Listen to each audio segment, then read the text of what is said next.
Line லயனா dates, இது தரும் ஆரோக்கியம் இயற்கையானது. லயன் லயனா பிரீமியம் டேட்ஸ். சட்டமன்ற தேர்தலுக்கு பிறகு தாவேக்க ஆதரவு நிலைப்பாட்டை மதிமுக எடுத்திருப்பது குறித்தும், வைகோ தனது 30 ஆண்டுகால மக்களவை உரைகள் அடங்கிய நூலை வெளியிட முதல்வர் விஜயை அழைத்திருப்பது குறித்தும் மக்கள் என்ன நினைக்கிறார்கள் பார்க்கலாம்.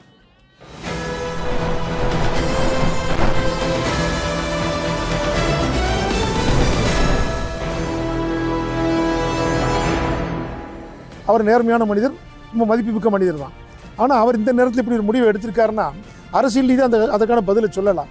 ஆனால் அவர் எங்கே போய் நிற்காரோ அதுக்கு ஆதரவு ஒட்டுமொத்தமாக சாயக்கூடிய போக்கு வந்து ஒரு சந்தர்ப்பமாக தான் பார்க்க வேண்டியது. இருந்து கொண்டு ஆளுங்கட்சியுடைய விஜய் முதலமைச்சரை அழைத்து இந்த மாதிரி நிகழ்ச்சி ஏற்பாடு செய்திருப்பது அதிர்ச்சி அளிக்கிறது. அவரோட கற்பனைகளை, அவரோட செயல்திறனை மேலும் மேலும் மேம்படுத்தி செயல்படுத்துவதற்காக அவர் இந்த மாதிரி டிவிக்கில் இணைஞ்சிருக்காருன்னு நான் யோசிக்கிறேன்.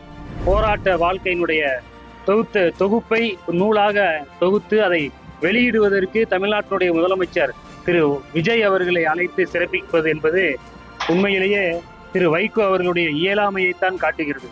அவர் கூப்பிட்டுருக்கிறது முதல்வர் பதவிகளுக்காக கூப்பிட்டுருக்கலாம்.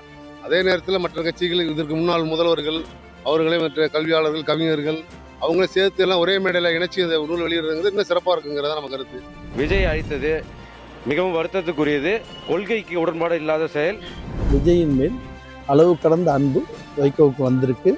அதனால் அவருடைய புக்கை வந்து தமிழக முதல்வர் என்ற முறையில் அவரை கூப்பிட்டது வரவேற்கத்தக்கது. இன்னும் இது வந்து நாகரிகமான அரசியலுக்கு ஒரு எடுத்துக்காட்டு. தனி சின்னத்தில் என்ன ஜெயிக்க முடியாதுன்னு தான் சூரியனில் நின்று ஜெயிச்சாங்க. இன்னைக்கு அதெல்லாம் நாங்கள் இழந்துட்டோம், எங்களுக்கு இப்போதான் எங்களுக்கு சூடு சோரணை வருதுன்னு சொல்கிறாங்க. அதெல்லாம் அவங்கள யோசனை பண்ணி திருந்தினாதாங்க உண்டு. இவங்க வைகோ கட்சிக்காரங்களுக்கும் கொஞ்சம் மதிப்பு மரியாதை கிடைக்கும். ஆமாம், இது நல்ல அபிப்பிராயம்தான். இன்னைக்கு இருக்கிறது சந்தர்ப்பவாதி அரசியல தான் தெரியுது எனக்கு இப்போது இருக்கிறது. தாவேக்காவோட சேர்ந்து இருக்கிறது ரொம்ப நல்லது. இந்த எம்எல்ஏக்கள் பரவாயில்ல, 2 பேர் தானே, 20 எம்எல்ஏக்கள் வரக்கூடிய வாய்ப்புகள்லாம் இருக்குது. அவர் முழுக்க சுயநலவாதி தான். அவர் வந்து தமிழ்நாட்டு மக்களுக்கோ இல்லை தான் சார்ந்திருக்கின்ற கொள்கை கூட்டணிக்கோ அவர் என்றைக்கும் உறுதியாக இருந்ததில்லை. ஒரு கூட்டணி ஜெயிச்சுட்டு திருப்பி அடுத்த கூட்டணி போய் சப்போர்ட் பண்ணுறது அவங்க எதிர்காலம் கேள்விக்குறியாக தான் இருக்கும். அது திமுக உடனே ஜெயிச்சிருக்காங்க, அந்த தொண்டர்களோட வேகத்துக்கு இருப்பாங்க, அவங்களோட செல்வாக்கை இழப்பாங்கன்னு தான் நினைக்கிறேன். இப்போ இல்லை, இப்போ திரு விஜய் அவர்கள் ஆட்சியில் போய் ஆதரவு கொடுக்கறது பெரிய விஷயம் கிடையாது. அடுத்து வேற யாராவது ஆட்சி அமைந்தாலும் அங்கே போய் நிற்பார். அவர் கடந்த கால அரசியல் வாழ்க்கையெல்லாம் நினைக்கிறதுக்கும் இதையும் வந்து இப்போ நடக்கிற அவரோட இந்த அறிவிப்பும் மிகவும் ஒரு மோசமான செயல். அவங்க ஒரு பேர் இல்லை, ஒரு மதிப்பு இல்லாமல் இருந்து இப்போ நம்ம விஜயோட சேர்ந்தனால கண்டிப்பா அவங்களோட ஒரு நல்ல பேரு, ஆட்சி கண்டிப்பா நல்லா இருக்கு.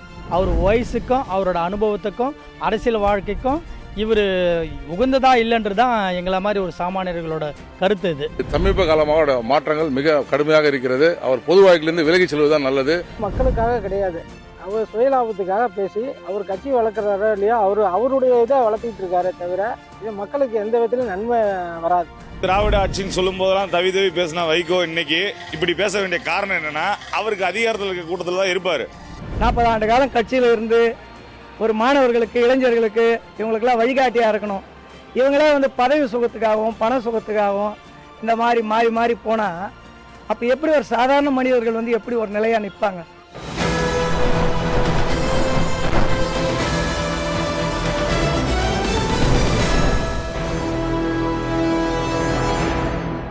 லயன் லயனா டேட்ஸ், இது தரும் ஆரோக்கியம் இயற்கையானது. லயன் லயனா பிரீமியம் டேட்ஸ்.